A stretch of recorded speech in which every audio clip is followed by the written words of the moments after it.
Okay, so we've come to the end of this particular DVD and indeed to the end of this modeling series. So what exactly have we learned so far? Well, in this DVD, we looked at sub-Ds. We learned that sub-D surfaces were designed to provide the ease of modeling with polygons with the high quality curved surfaces that you get with NURBS.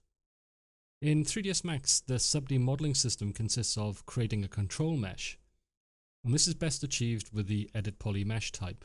This is then smoothed with either the Edit Poly built-in NURMS smoothing or with the Mesh Smooth or Turbo Smooth modifiers. Sub-D surface curvature is controlled by inserting edges into the control mesh, and where you have edges which are closer together, you get areas of high curvature. In other words, you get areas where you have sharp curves. And where you have your edges spaced more further apart, you get more smooth flowing curves. You can actually have a different level of subdivision going on in the viewport in 3ds Max than you have at render time. And this allows you to have a nice light modeling mesh, and then at render time, 3ds Max will actually tessellate the mesh to a different level and give you a higher quality mesh at render time. This is actually very similar to systems used on other packages. For instance, in Maya, when you use RenderMan, sub-D tessellation takes place always at render time. So in the viewport, you have a low poly mesh, and at render time, you have a very high quality subdivision surface. So 3ds Max basically follows this same model. Existing poly surfaces, say for instance from a lathe or a loft, they can also be treated as sub-D control meshes, and they can be further smoothed using one of the smoothing modifiers such as Mesh Smooth or Turbo Smooth. If you do that, then you have to bear in mind that these surfaces are not necessarily going to work perfectly unless you actually go back and modify the splines or model them in the first place to take into account that they're going to be used within a sub-D workflow. Very often though, you'll find that with almost no modification, you can apply a smoothing modifier, Turbo Smooth, Mesh Smooth, and get a very good result out of it. You can also enhance your modeling workflow when you're working in sub-Ds by using modifiers such as Shell, where you can add thickness to elements of a model that you may have created with a single poly-thick surface, for instance, when you start modeling with a plane. And this also works with things, for instance, such as cubes and so on, where you model a surface and then you want to give it some thickness. Well, that's very easy because you can just make a hole in the surface and then you can apply a shell modifier, and there you have some thickness to your surface. Also, modifiers like ePoly will allow you to add details to existing assets, things like primitives, lathes, lofts, things like that. So anyway, pretty much all of that should be very familiar with you. After all, we've only just looked at it. But exactly what have we done in this series so far?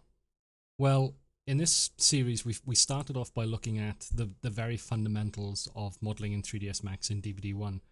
We learned how to navigate effectively in 3ds Max, what the most useful keyboard shortcuts are. We also looked at key concepts such as what polygons are, primitives and how you could use them for producing very basic models, how those primitives are tessellated, so you see them in the viewport and also at render time, coordinate systems, pivots and grids, both the home grid and also the auto and custom grids, and we learned so much more there. And we also made a start on the go-kart model that we've been using as an example throughout this series. And in that DVD, we just used very simple objects to build elements of the go-kart. We started off just with primitives, and we modified some of those primitives using some of the modifiers to add a little bit more detail to some of those elements. Then in DVD2, we moved on to look at poly modeling in a little bit more detail. And in fact, here, what I wanted to do was to give you a solid grounding in the fundamentals of modeling in polygons. A lot of people have a sort of vague understanding of polygons, and I just wanted to make sure that what you had was a very good understanding of polygons, exactly what they're formed of, you know, the vertices, the edges, the faces. And I also wanted to make sure that you understood what the differences were between edit polys and edit meshes. The difference between, you know, the edit meshes triangular mesh topology and the truly polygon-based topology that we find in edit poly. So in that DVD, we learned how to create poly meshes from scratch. So we saw how we could place down vertices. We could then connect those vertices together using edges. And then when we had enough edges, we could create faces or polygons. And we also looked at things such as smoothing groups, using soft selection for modeling. And again, we completed that DVD by looking at modeling certain elements of our go-kart, of course on this occasion using the poly modeling tools and skills that we'd learned in that DVD. So we looked at modeling the frame and using a lot of poly modeling techniques to do so. So then in DVD 3, we looked at modeling using curves. So this is something of a departure from the last DVD, where we'd been working with hard-edged surfaces all the time. We were always working with polygons, vertices, edges, and so on. But in this DVD, we looked at using curves. In this case, these curves were splines. These are the way that curve modeling has been implemented in 3ds Max. 3ds Max uses splines. Maya uses NURBS. But the point is that whichever system you use, you'll find there are certain advantages and disadvantages. I'm personally a big fan of using splines, and you can produce models very easily using them. And 3ds Max is a really good tool set of spline modeling tools, things like extrude, lathe, and loft. And we actually tackled those in that DVD in order of complexity. Extrude's actually a very simple modifier. It's pretty easy to understand. You create a shape, you extrude it through space, you end up with an extrusion. If you look at tools like lathe, it becomes a little bit more complex, but again, nothing too hard to handle. We finished off though with a loft tool, and that is actually pretty complex. We spent quite a lot of time on that DVD running through exactly how you can use all the different options in loft. But with that complexity comes great flexibility, and it's actually a fantastic tool, and you can do a lot of great things with it. And once again, we completed that DVD by modeling certain elements of our go-kart using the curve-based tools that we've been looking at in that DVD. Anyway, that's enough about the individual DVDs that we've tackled and the topics that we've tackled. Let's quickly run over what we've basically learned here overall before we finish off. And I'll also give you a few more tips to give you a better start on your road to modeling. So what have we learned overall? Well, one thing we've learned is that modeling anything in 3ds Max can be achieved via a number of different methods. And what I mean by that is that when you look at any particular element in a model, it could be organic looking, mechanical, that you can very often achieve it via very different methods. You can build it with primitives, or you could try doing it with a lathe, or maybe you could try building it from scratch using sub-Ds. And what you will generally find is that there's one method that is best suited to that particular problem. So this is a recurring theme that you'll find throughout your modeling career. So you may find that some elements of a modeling subject are perfect for modeling using spline-based tools. And you'll very often find things like axles, tubes, wine glasses, and rods, mechanical objects basically, are very often suited to modeling using splines. Other elements, for instance, if you're going to model a creature, you'll find that splines really aren't going to be very useful to you, and you may want to model a creature using either poly modeling, or these days you would probably use sub-D techniques to actually model a creature, because it's a very complex surface, it's organic, and it has flowing curves. And if you try and model that using anything else, you probably find that you're going to get stuck at some point or get poor looking results. So basically, for any sort of organic creatures, you probably want to be using sub-Ds these days. If you have simple elements in a model, simple mechanical elements which are not circular or tube shaped, so on, you may find that poly modeling is what you need. You don't really need to smooth it when you're finished with it. You just need to produce a rectangular element, maybe a complex rectangular element, but something that doesn't really need all of those flowing curves that you have in sub-Ds. That may be overkill. So you may find that poly modeling is all you really need for that particular one object. And another thing that you'll find very often is that there's very often one core technique or tool which will get you within about 80% of a final model very, very quickly. If you're lucky, with some models you may get 100%. As an example, you may have something like, say, a ball bearing or a marble, a child's marble, and you can easily achieve that just by using a primitive sphere. But this is actually pretty rare. So in most cases, you'll find that you'll get 80% of the way there with say a spline technique, lathing, lofting, whatever, or say with sub-Ds, but you may find that you then have to use another technique, a modifier, or say tweaking using polymodeling sub-Ds to achieve that final 20%. So this is something, again, you'll find pretty much all the time. You can't generally achieve most models just with one technique. You will actually have to combine the different techniques together to arrive at a final model that you're happy with and your client will be happy with. Okay, and here's some final ideas and things to bear in mind, and also some tips to hopefully aid you in your modeling in the future. Firstly, always bear in mind the end use of your model before you start on it. As an example, don't try and model something to a level which will never be seen in its intended use. Well, if you model something which is going to be seen in the far distance, don't lavish as much attention on it as you would on an element which is going to be seen right up close to the camera. It doesn't really make any sense, because when you render that object in your scene, in your animation, or in your still, you simply won't be able to see all of those details that you've actually put into it. On the flip side, if you were to model something which was very far off, but it were to be then, say, rendered for a poster, you may find that you actually need more detail than you would originally have thought of, because the render resolution may be so high that you can actually see the details at that distance. So it's all a case of what your target is and bearing that in mind while you're doing modeling. And it's very important that if you have a client and they're asking you to do a model, that they be as clear as possible about what the intended use is for that model. Is it going to be in the far distance? Is it going to be a simple prop? Is it going to be a hero model, which is going to be used right up close to the camera? Does it need to be photorealistic? Does it need to be cartoon-like in quality? And so on. So always bear these things in mind. What is your target? And model to that level of quality based on that.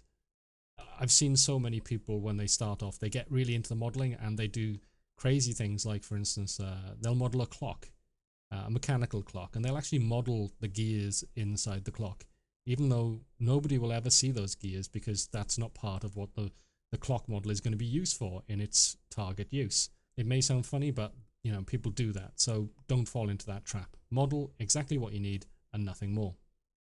Also, before you start modeling, always try and spend quite a while analyzing your subject before you actually start modeling it. If you pick the correct modeling route at the start, you can make your modeling job so much easier. You can make it infinitely easier, in fact.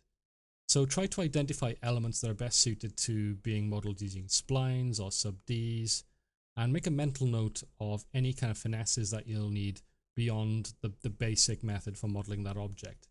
If, for instance, you think that you can model an object using a lathe, you may find that that gets you 90% there, 98% there, but it may need some tweaks, say, for instance, beveling, after the fact, which can only be added using, let's say, polymodeling techniques, or maybe you might need to add a sub-D modifier onto that object to get it to sort of final quality. So always have these things in mind so that as you're modeling towards the final goal, you model taking those things into effect. You don't want to actually, you know, as it were, paint yourself into a corner and find yourself at what you expected to be the end of the modeling process with something which is actually impossible because you haven't borne it in mind while you're modeling. So when you start modeling, you may find that the approach that you've chosen just isn't working out. And you may find that modeling a certain thing is hellishly hard. And if you find you're in that circumstance, then you should probably consider modeling it a different way. It may be that you just don't have the skills yet to be able to achieve what you planned using those certain modeling techniques. But that isn't necessarily the case. It could also be that there is another way to do it. So if you do find yourself in a circumstance where, you know, things just aren't going right, consider having, you know, go at a different technique. If that doesn't work, well, you know, you haven't really lost that much because the technique you're already using didn't work either. So bear that in mind. And once again, once you start modeling, always try and place the pivot in the best place in the model, in the most logical place. Very often there's a very obvious place where the pivot should be placed, and just place it there. You know, you'll find that if you have the pivot point in the right place in the model, it'll scale correctly. You'll be able to transform it correctly. If you need to snap it to another object, it'll snap to exactly where you would expect it to go. If you have the pivot point in the wrong place, it's just not going to work out very easily, and you're going to find modeling with that object is a real pain. So it's not a nicety. Placing the pivot point is a key part of modeling. So always make sure you get your pivot points positioned in the right place. Use the snap tools to do so if you need to, but always go in and edit the pivot point if you need to. Don't just be lazy and accept that it's in the wrong place. Go in there, get the pivot point, move it to where it needs to be, reorient it if you need to also. Just make sure that it's in the right place, right orientation, because it'll make your job so much easier. And then when you hand it on to somebody else as well, they'll find their job is easier because you've taken the time and the effort to actually get the pivot point in the right place. And this point is a little bit more esoteric, but it's really, really important. And it's something which a lot of people don't have explained to them when they start off in their modeling career. I certainly didn't have it explained to me, and it's not something that really occurs to you straight away. When it is explained to you, it makes perfect sense. And what I'm talking about is when you scale an object, a part of a model or the entire model, think about actually scaling the sub-object first rather than the actual object itself. Because when you scale the object itself, as an example, let's say you have a glass. If you scale the object itself, what you're doing is you're scaling its transform. And that has a big effect with other things. If you were to actually go into a sub-object of that glass, let's say it was a lathe, if you were to put an edit poly modifier onto that glass, go into sub-object mode, vertices, select the vertices, use the actual pivot point of the glass to scale from, and then scale the vertices up, then you're going to get exactly the same result as if you did if you actually scaled the transform of the glass itself. It'll look exactly the same. The difference is, though, is that the scale that you've applied is applied to the vertices, and basically the system of 3ds Max will have no memory of that scale afterwards. It has no external effect other than the fact that the vertices have been moved around. However, if you scale the transform, then you will have a lasting effect. That scale will be remembered, and it will also be applied to anything that is a child of that object. So, as an example, our glass, if we were to get our glass and we were to make, let's say, a cocktail stick, a child of that glass, the cocktail stick would also be scaled using the same transform of the glass. Basically, all transforms are inherited by children of the object. So if you non-uniform scaled the glass and then you took the cocktail stick and you made it a child of the glass, the cocktail stick would also become non-uniform scaled. In other words, it would be squashed, and that would look really, really strange. So it could be that when you were modeling the glass, it looked a little bit weird, maybe a little bit too long, and you decided just to squash it down vertically. In other words, scale it. But if you then made the cocktail stick a child of the glass, the cocktail stick would also scale down vertically and would become squashed. So if it was like a cocktail stick with an umbrella on it, it would actually become skewed and would look a little bit weird. So this is a problem for modeling, and it's even worse for when you're doing rigging, because as an example, if you were to model the shoulder of a robot and you were to scale it, and then you made the arm a child of the shoulder, which is generally what you would do to make the arm move along with the shoulder, the arm itself would then scale. And also all the rest of the arm, you know, the lower arm, the fingers, everything would scale. And very quickly you'll find you get yourself into a mess. So basically, bear that in mind. Don't scale the transform if you can. Rather, scale the sub-objects. Scale the vertices, scale the control points of splines, but don't actually scale the transform of an object.